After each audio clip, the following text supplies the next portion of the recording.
Before we read the scripture tonight, let me give you the context. Jesus had just heard that one of his very good friends, Lazarus, had passed away. And he's on his way to meet with the family, specifically Lazarus' two sisters, Mary and Martha, to be with them. And so as I read the passage, I encourage you to imagine yourself there, witnessing Jesus speaking with Mary and speaking with Martha.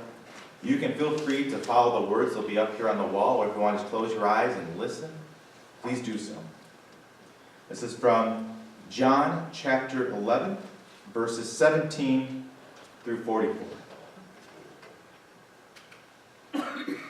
On his arrival, Jesus found that Lazarus had already been in the tomb for 4 days.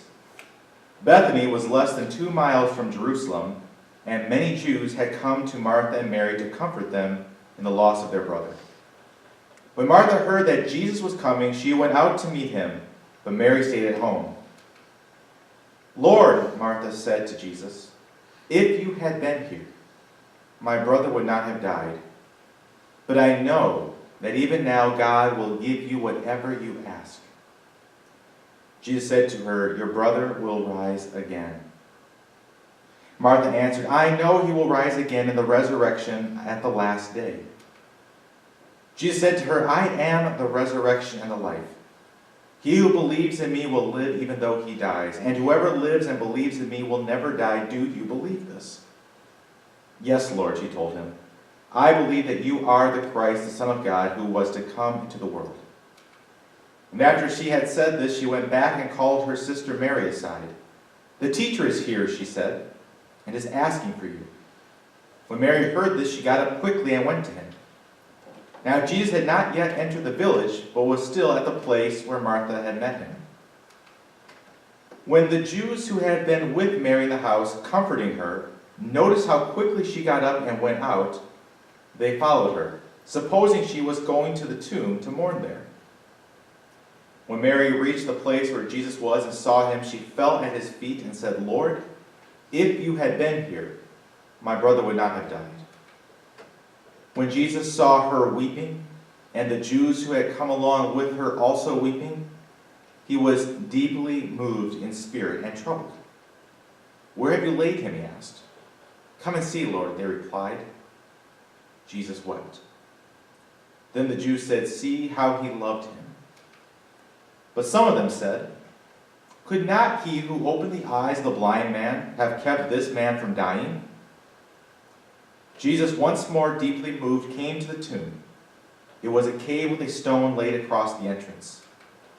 "Take away the stone," he said. "But Lord," said Martha, the sister of the dead man, "by this time there is a bad odor, for he has been there for 4 days." Then Jesus said, "Did I not tell you that if you believed, you would see the glory of God?" So they took away the stone. Then Jesus looked up and said, "Father, I thank you that you have heard me. I knew that you always hear me. But I said this for the benefit of the people standing here, that they may believe that you sent me." When he had said this, Jesus called in a loud voice, "Lazarus, come out!" The dead man came out, his hands and feet wrapped with strips of linen and a cloth around his face. Jesus said to them, "Take off the grave clothes and let him go."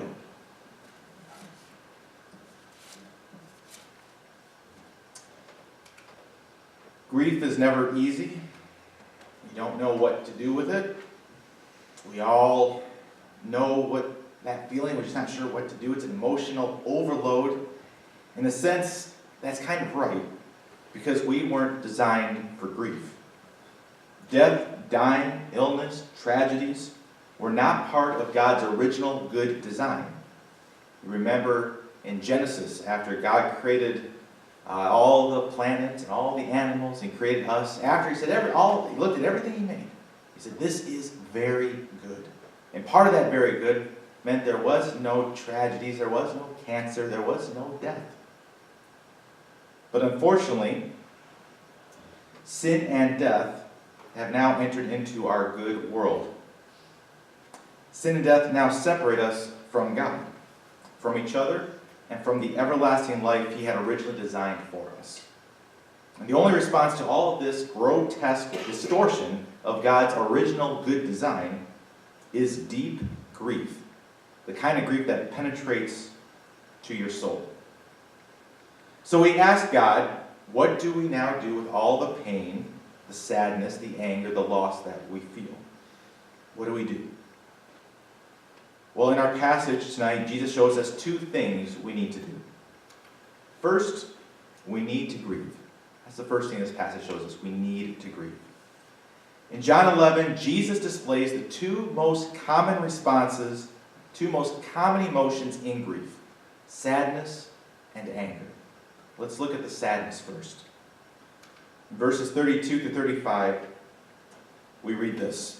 When Mary reached the place where Jesus was and saw him, she fell at his feet and said, "Lord, if you had been here, my brother would not have died."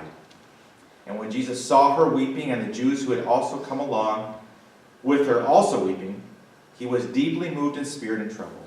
"Where have you laid him?" he asked. "Come and see, Lord," they replied. And then the shortest verse in the Bible, 2 words, Jesus wept. Jesus wept.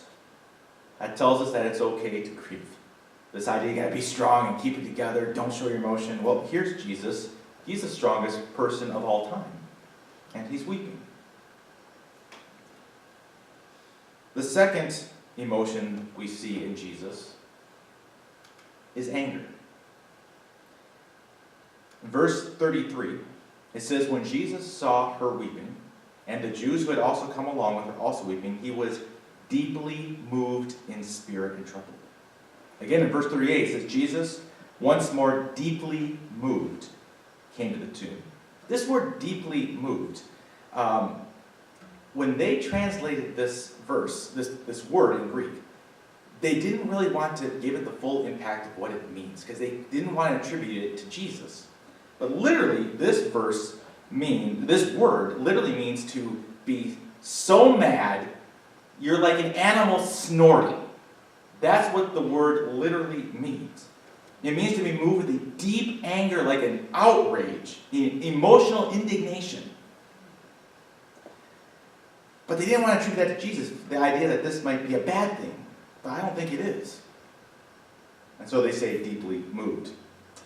This softened meaning doesn't help us to see that Jesus was angry. He was very upset. He was snorting mad. But the question is, who is he mad at? Is he mad at the mourners? Why are you grieving?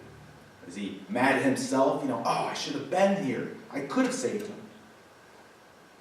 Was he mad at God? God, why did you let this happen? No, he wasn't mad at himself, at God, or the mourners. No. He's mad at the tomb. He's mad at the pain behind the weeping. Here Jesus shows us where to direct our anger. Not at others, not at yourself, not at God, but at the true culprits, human sin and death. He's angry at how sin and death have warped his good creation, how they have warped us, and how it has brought us so much pain and hurt in this world. Now, the fact that Jesus himself felt this level of sadness and anger tells us that it is natural and right for us to experience these emotions in our grief as well.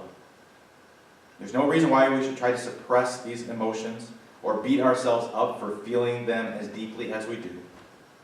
If Jesus shed tears and got mad in his grief, then we ought to as well. If Jesus grieved, how much more ought we to grieve? So I think this is the first thing our passage tells us about grief, that we do need to grieve, as we see Jesus doing it. But in addition to grieving, the second thing this passage tells us about our grief is that we need hope. We need to grieve, but we also need hope. If we had just the tears and anger with no hope, that would probably lead to feelings of despair and helplessness, to feelings perhaps of bitterness and hatred. Because without hope, we realize our loved one is truly gone forever, and there's nothing that we can do about it. You just feel so utterly helpless. And therefore, in your helplessness, you get mad. And if you're religious, you get mad at God. And if you aren't religious, you get mad at the universe for stealing someone from you who is so precious, so important. That's how it feels when you look around in grief and see no hope anywhere. Now, in the midst of Mary and Martha's pain, Jesus steps in and speaks hope into their lives. Verses 23 through 26, Jesus said this: "Your brother will rise again." Martha answered, "I know he will rise again in the resurrection of the last day." And Jesus said to her, "I am the resurrection of the life. He who believes in me will live even though he dies. And whoever lives and believes in me will never die. Do you believe this?" Well, the hope that Jesus brings here can be summed up in one word, and that's the word resurrection. The promise that one day, on the last day of this age, God will raise the dead to life. The word cemetery, we got a cemetery behind our church, comes from the Greek, and it literally means sleeping place. Sleeping place. Because that's how Christians viewed the bodies of their departed brothers and sisters. They saw them as simply resting until the day that Jesus calls them, just as he called Lazarus. And he says, "Come out, get up." And on that day, we will come out, we will get up, because the voice of our Creator, who can do all things, will have commanded it. Resurrection is the hope of all Christians. It is the hope of heaven transforming earth. It is the hope that God is making all things new. It is the hope that God is, in a sense, undoing all the pain and evil and hurt and making it all glorious. That he will take all the sin and death and make something even greater out of it. It is the hope that God can do the miraculous by bringing good out of evil. But this hope is obviously only helpful to those who believe it. If you don't believe this hope is real or true, it's not going to give you any help in your grief. For example, if you're an atheist, well, of course you aren't going to have this sort of comfort. But what about people who aren't atheists? Those who do believe in God, and yet, when their grief comes, they begin to lose their faith a bit. They begin to doubt. They don't trust God because of their grief. Their grief blocks them from receiving this message of hope, which is the very thing they need in their grief. They can't hear the hope because they're fixed on the pain, consumed by their loss. And the question that must be answered first, before they can receive this wonderful message of hope, is this: does God even care? Does he care? Does he care about me? Does he care about the pain I'm feeling? Does God even care? And if you are unsure of that answer, then the hope of resurrection is just going to sound like pie in the sky sentimentality. It will not be a source of comfort to you. It won't do you much good in your grief. And this is true even for many devout Christians who have loved, followed, and obeyed Jesus for many years. They also can struggle wondering, where is God in my pain? That's what the sisters' basic question was to Jesus. They both said, "Where were you? Where were you, Jesus? If you had only been here." And that brings us to the fundamental question that must be answered if we're able to climb out of the deep hole of our grief. Does God care? Does God care about what you are going through? Does he care about your pain, hurt, and loss? And I believe our passage tonight shows us two evidence that God cares deeply. More deeply than we could imagine concerning our hurt and pain. And here are those two evidences. First, why does Jesus weep and get angry when he's about to do a miracle? I mean, think about this. Jesus knows what's about to happen. He knows that Lazarus is about to be raised from the dead. Instead of weeping and angry, shouldn't Jesus be acting a little giddy like, I know. Wait for it. I don't want to tell you, but I got something up my... Shouldn't he be acting so like kind of, I can't... Why is he weeping and getting angry when Jesus knows he's about to raise him from the dead? Well, I think he does it to show them how much he cares for them. He's identifying with Mary and Martha, empathizing with their hurt and pain. He weeps with them. He gets upset with them. He cares deeply about what they are going through, and likewise, he cares deeply about what you are going through as well. Even though God knows, they don't know this, but I am going to raise them from the dead. It's going to happen. And the second evidence we have is this. Look at what it cost Jesus to raise Lazarus and ask ourselves again, does God care? Because listen to how the religious leaders and the secular leaders respond when they hear about this incredible miracle. Obviously, they should have responded like, what? No way! He rose up. I can't believe this is amazing. No. Instead, we read this in verse 53. It says, so from that day on, they plotted to take his life. The religious leaders knew that the type of following that Jesus would now receive from this miracle. And they knew what the Roman response would be to this perceived Jewish uprising. It would be persecution and destruction. And therefore, for their own sakes, Jesus had to be silenced. You see, Jesus knew he was substituting his own life for the life of Lazarus when he raised him from the dead. And that is the heart of the gospel. That is the good news of Jesus Christ. Christianity is the only religion where God enters into our suffering. He knows by experience what it means to suffer. Not just from his omnipotence, his all-knowingness. God knows by personal experience. The Father lost the Son. The Son lost the Father. The Son bled and died. Why did he do this? Well, it's more than just to demonstrate his love for us. He didn't do it just to say, see, I suffered too, now I know. That would be like me taking a baseball bat and just beating myself over the head with it and saying, see, I know pain too. No, there was an actual objective purpose, a real reason Jesus suffered. He died to take the punishment for our sin. So that when he comes to set everything right, to undo evil, to transform this world, to destroy sin once and for all, we won't be destroyed in the process. Just as Jesus substituted his life for Lazarus' life, so too at the cross, Jesus substituted his life for our lives. The cross is our salvation, our resurrection, and our hope. It is the ultimate answer to the fundamental question of, does God care?